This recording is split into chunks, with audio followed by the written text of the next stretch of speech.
to part 13 of the RazorwireReviews Bat-a-thon, unlucky number 13. Or is it? We'll be talking about The Dark Knight. Arguably the best Batman film, or the best comic book film, or the best superhero film ever made. Arguably. So, where do you start with The Dark Knight? Where do you start with a film like The Dark Knight?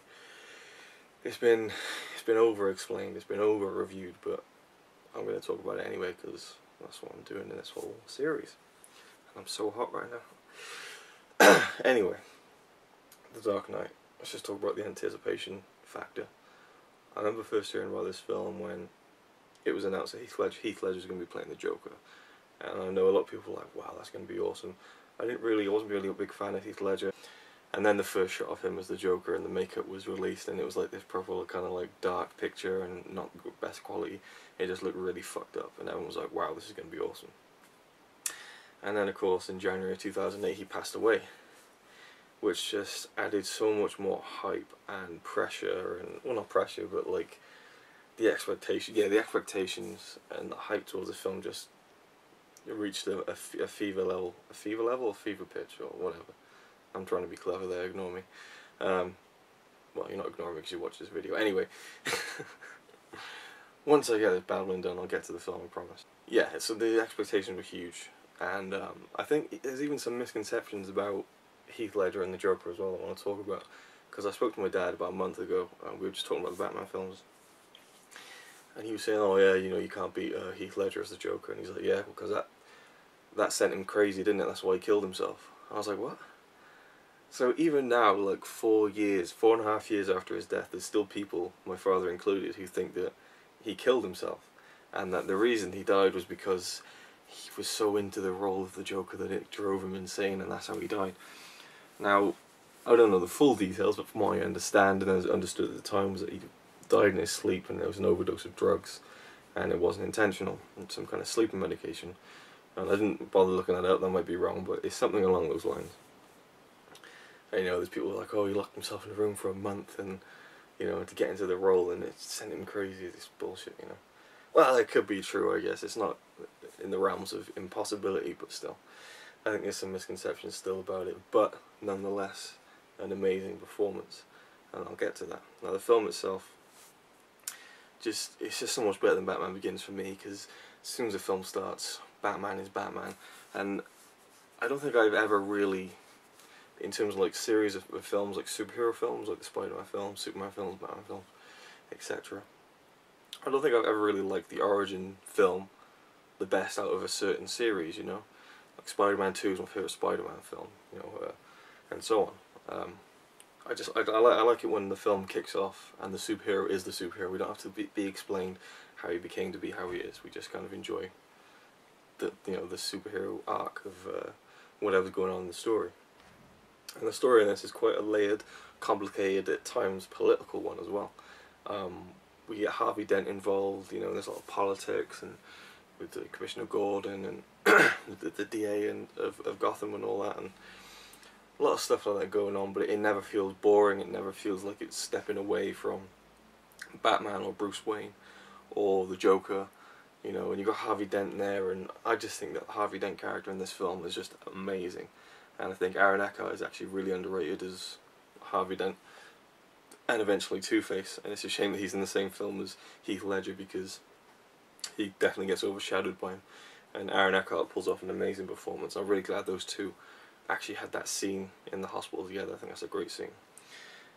Yeah, so Batman is Batman. I'm trying to think of how to like sum up the story. I guess you don't really. I think everyone's seen The Dark Knight. You know, if you're watching this, you've probably seen The Dark Knight. There's probably only about 4 people in the world who haven't seen it, so I'm sure they're not watching this video right now. The music. I didn't mention this in my Batman Begins review. The music is amazing. It was great in Batman Begins, but here it's amazing. From like the sweeping like main theme to like the tension building kind of like ding ding ding ding ding. I can't even do it, but you know, I don't know if it's like the strings and stuff. Oh, it's just amazing. The music is really tense at times, and that just completely just like adds a whole other like layer to the tension that's already building up within the story of the film. it feels like the whole film you're just like on edge, you know, it just builds and builds and builds and builds, and that's what's great about it. There's a few things I don't like about the film. I don't like the fact that Maggie Gyllenhaal played Rachel Dawes in this instead of Katie Holmes, and that's just the personal thing. Like, I don't like it when we get like a big sequel to a film, you know, everyone's there again except for this one person who's been changed, and they keep the character but have a completely different actress or actor or whatever.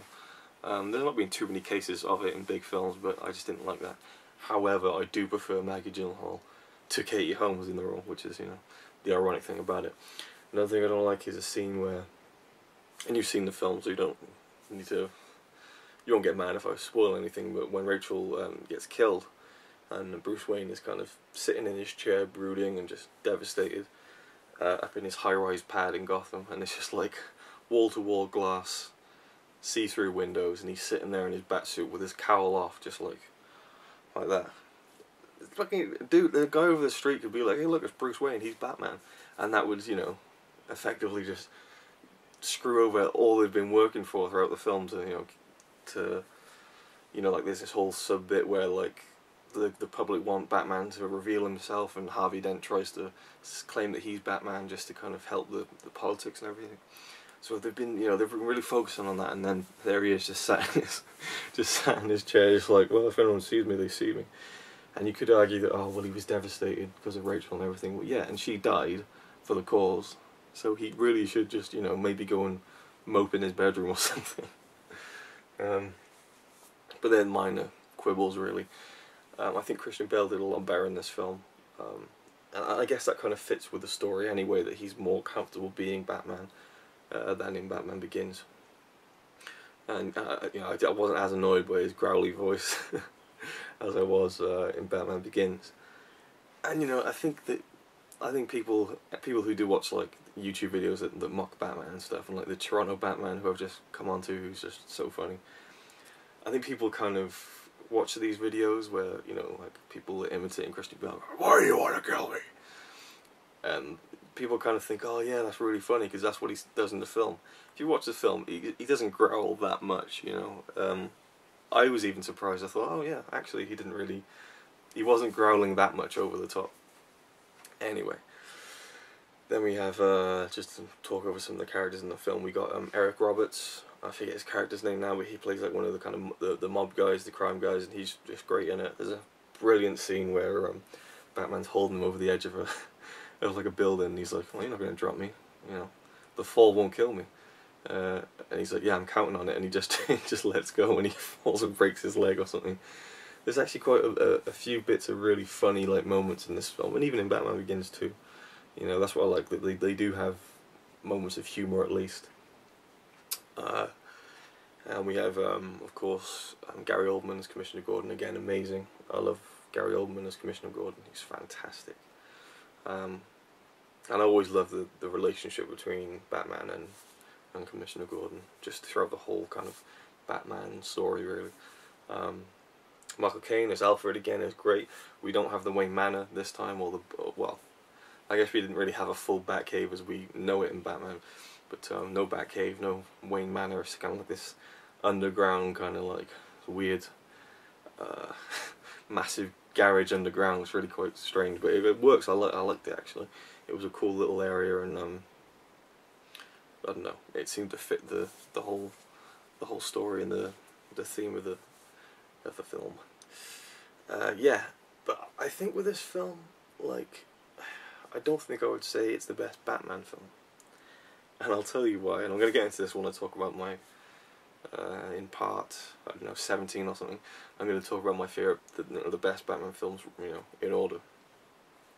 I wouldn't say it's the best Batman film, because I think it's just, it transcends being a Batman film. It transcends being a superhero film.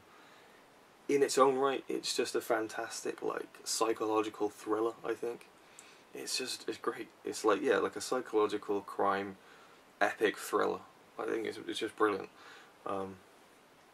Fantastic film, and when I went to see it for the first time, and again, like I said before, like the death of Heath Ledger, everyone was so like, oh, what, we have to see his film to see Heath Ledger's final full performance, you know. And there was kind of like an air of like romanticism about it, you know. He died doing this iconic role and stuff, and I'll be honest, the whole Oscar thing, I don't think he would have won an Oscar if he'd still been alive. Just saying. He should have. He should have. Absolutely an Oscar-winning performance. But I think that with his passing, it kind of, you know, and people really getting up in arms about it, that they probably felt how respect they had to do it. I'm sure he probably would have won like the Golden Globe and stuff, but I don't think he would have won the Oscar if he was still alive. Which sounds bad, I know, but the Oscars are the Academy. They're quite picky with who they give out the awards. So anyway, so I just want to get that off my chest. And again, as I said, he would have deserved it anyway, definitely, without a doubt. And let's just talk about him now, Heath Ledger. Well, I wouldn't say his interpretation of the Joker. A lot of people say that. I'd say Christopher Nolan's interpretation of the Joker is amazing, and it fits the Nolan Batman universe perfectly. I would say even that maybe he's not even my favourite Joker, but at the same time, he fits the tone and the reality of the Nolan films, whereas Jack Nicholson fits the tone and reality, or you know, the unreality of Tim Burton's films. You know, I think it's really. It's just strange to compare Jack Nicholson and Heath Ledger because they're in two completely different films, you know. And I do think that Tim Burton's Batman is more of a Batman film, I think. But I think Dark Knight is a better film, just generally all around. That's, you know, without question. But Heath Ledger, you know, his Joker is almost like a heroin addict, you know. It's just real kind of mirthless kind of take on the Joker, you know. One thing I loved was how he starts off, I can't remember where it was now. He was it wasn't anyone important, but he was telling them, you know, do you want to know how I got these scars? You know, famous quote now. And I'm thinking, oh God, we're going to go into like the origins of the Joker. But half an hour later in the film, he's got Rachel Dawes, and he says, do you want to know how I got these scars? He tells a completely different story. I thought, that's awesome. I love that. He's just making it up as he goes along. And I thought that was great and really true to the character of the Joker, and that was just fantastic. You know, this is the great scene where he blows up the hospital and he's walking out as it's blowing up behind him, and he's just amazing in the film. I think the interrogation scene with the Joker and the Batman is just one of the best scenes, like one of my favourite scenes in film history. I just love it. It really goes into their relationship, like him saying, the Joker saying to Batman, why would I want to kill you, you know, without you? You know, he even says you complete me, which is funny but kind of true as well. And I love how the film really delves into the relationship between the two and how they kind of need each other to exist. I really like that. And like the choices that people will be forced to make when the pressure is put on them and stuff. And yeah, the Joker character is just done perfectly in this film, without a doubt.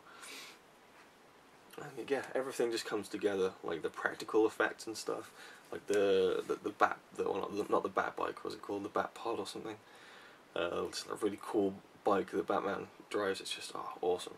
Another thing I'll talk about now, in fact I don't think there's anything else I really want to talk about during regarding the film, so I'll just talk about the Blu-ray very quickly.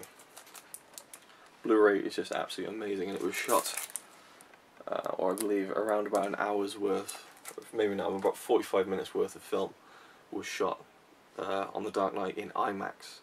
A lot of people don't know what IMAX is. Let me just say, just to quickly sum it up, the difference between, actually, when you watch The Dark Knight, on the Blu-ray at least, not on the DVD, you get all the IMAX scenes inserted in with the main cut of the film. So there's no interruption or anything, but most of the film is kind of like that. So you got the black bars there, and then when the IMAX scenes hit, woomph, it's like full, in my case, 42 inches of just pure detail, you know. And then, like, you know, you cut to a scene that isn't in IMAX and it kind of comes down again with the black bars. Still looks great, but when you get that full screen, the full IMAX effect, it's just amazing. There's the detail, and usually it's scenes with the Joker as well, which is awesome. And like the whole prologue of the film, which is available on the Batman Begins Blu-ray, was shot in IMAX. It's fantastic. IMAX is just brilliant. So now I'm going to quickly talk about the Blu-ray. And again, I haven't got like an insert or anything, so I'm going to have to check the TV to talk about the extras. On the first disc we have focus points, and you can watch the film, and during the film, say like a particular scene, it'll pop up and you can click it and you'll view like a little documentary, a couple of minutes long, about the scene that you're watching. Or you can just watch all the focus points, you know, one at a time if you want, which is probably the best way to do it. So we have behind the story, Gotham Uncovered, creation of a scene, the prologue. They talk about the prologue and how they shot it in IMAX and stuff. Really interesting for me anyway as a film fan. The new Batsuit, they talk about the creation of an updated Batsuit.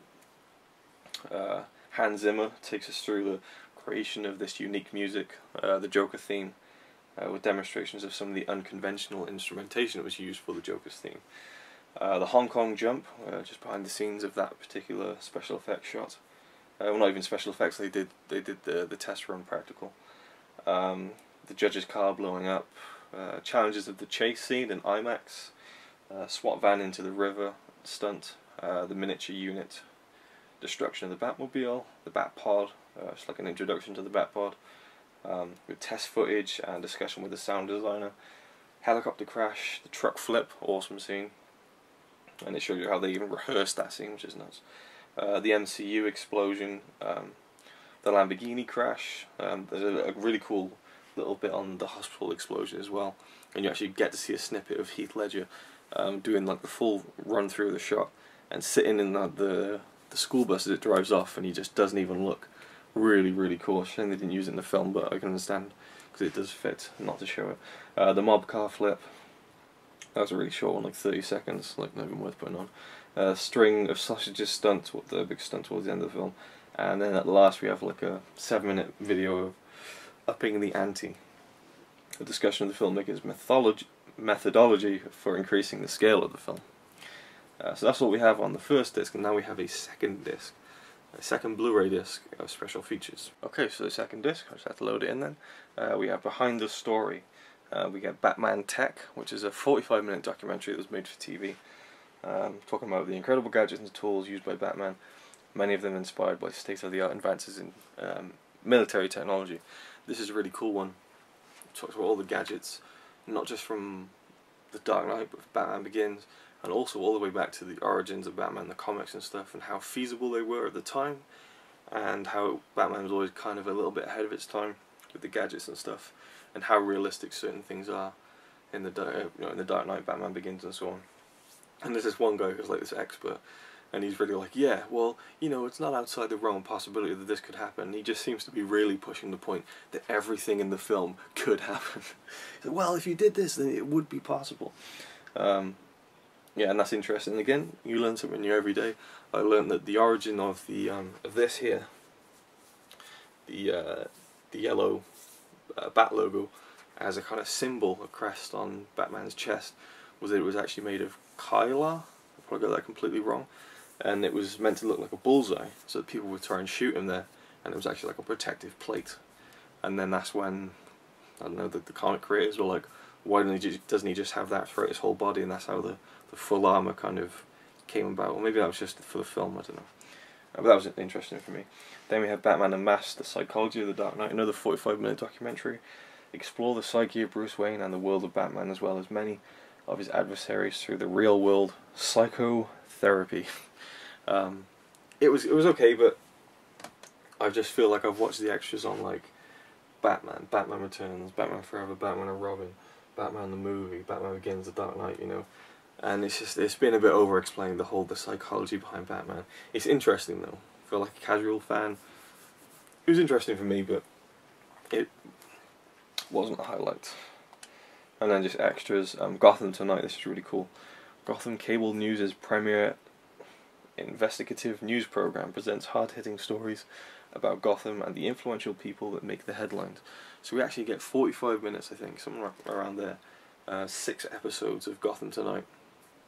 Gotham Cable News that was shown in the film The Dark Knight. So when you see that on the TV, these are the full episodes. Drags a bit. It's a bit like, you know, why am I watching this? You know, but it's interesting if you're, you know, like a really hardcore fan of the film. I did enjoy them, but not the most interesting.